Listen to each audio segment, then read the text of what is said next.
Lihatlah pengorbanan Nabi Ibrahim ketika harus meninggalkan istri dan anak yang dicintainya di sebuah lembah yang tidak pernah ditumbuhi tanaman dan tandus, dan sebelumnya dia pun pernah dibakar di tengah kobaran api atas penguasa tirani dan zalim Namrud la'natullahi alaih. Pantaslah kemudian jika Allah Subhanahu wa taala mengatakan dalam kisah Ibrahim terdapat teladan yang baik. Saudara-saudaraku kaum muslimin rahimakumullah, kisah pengorbanan berikutnya tercatat dalam tinta emas lembaran sejarah Rasulullah dan para sahabatnya. Tengoklah bagaimana akhir kisah sahabat Rasulullah sallallahu alaihi wasallam, Ikrimah bin Abi Jahal radhiyallahu anhu. Sebelum diberikan hidayah, Ikrimah bin Abi Jahal adalah penentang utama dakwah Nabi Muhammad sallallahu alaihi wasallam dan merupakan inisiator penting terhadap bergeraknya perang Badar dan perang Uhud. Bersama dengan ayahnya, Abu Jahal menghunus pedang memerangi kaum muslimin di perang Badar dan perang Uhud. Saat kaum muslimin menaklukkan kota Makkah, Ikrimah pun masih bersikukuh untuk tetap memeluk agama nenek moyangnya. Dia bahkan berani melawan perhitungan kaum muslimin yang memasuki kota Makkah dan akhirnya menjadi buronan kaum muslimin di bawah pimpinan Khalid bin Walid. Lalu kemudian akhirnya mendapat cahaya hidayah yang merasuk ke dalam relung jiwanya, yaitu al-Islam.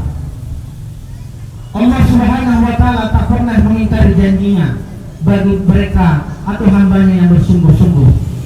Maka medan Yarmouk adalah bukti penundaan janji lelaki yang selalu terbayang dengan gunungan dosa di masa lalu. Biarkan aku, kata Ikrimah, menebus dosa-dosaku yang telah lalu. Aku telah memerangi kaum muslimin dan menumpahkan darah para sahabat Rasul.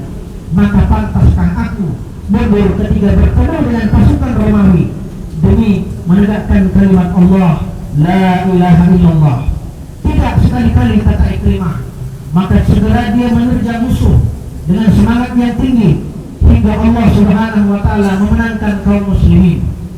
Namun jamaah rahimakumullah, kisah pengorbanan Ikrimah baru saja dimulai.